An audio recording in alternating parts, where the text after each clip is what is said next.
Hi there, Nicholas Iannitti, San Diego Real Estate and Investments. You know what, today I just want to talk about a quick topic that I see a lot of buyers kind of struggle with, and they never quite understand when I mention terms and price, and typically they're kind of under the impression, they always come to me and say, isn't the offer price more important than the terms when you're writing an offer? Not necessarily. So let me try and explain basically, because really what's at the focal point, the pinnacle, is what the seller's motivation actually is. So in California, we use what's called the Residential Purchase Agreement, or the RPA, right? And that really constitutes the rules of the game. It's the same in the entire state of California, up to 1 to 4 properties, and that really kind of sets out the framework of what we're going to use when we structure our offer. However, how we move the pieces on the chessboard are what really matters. What I know is this: on page 1 of the RPA is the price.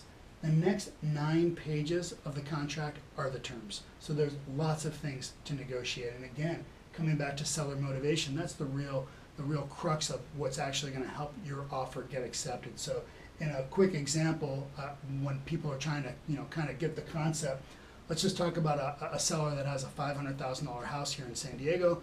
They've got a job transfer to Texas. They need to sell their home now in order to move, but their job won't be ready for another 60 or 90 days. So they need to sell now so that they're liquid and can get on with their lives when the time comes. And what they need is what we would call a seller leaseback. So they would sell their home now, and then whoever buys it, they would go ahead and rent the home back from the buyer for 30 or 60 days until they're ready to go.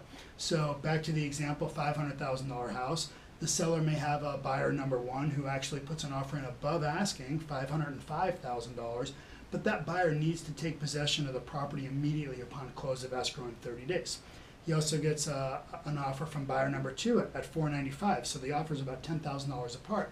But buyer number 2 will let the seller stay in possession of the property for 30 or 60 days. They'll even maybe give the seller 30 days or 2 weeks free rent for the most part.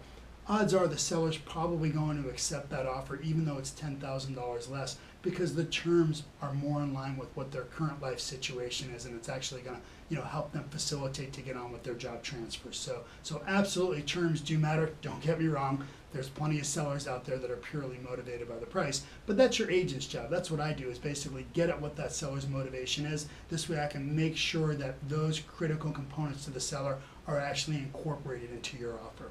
If you'd like to know a little bit more about other strategies that I help my clients with as far as structuring their offer and basically documenting the offer properly to actually help them stand out among other buyers, I'd be more than happy to sit down with you today. Give me a call at 619-339-0955 or shoot me over an email. Also, too, if you have any questions or comments, please leave those below.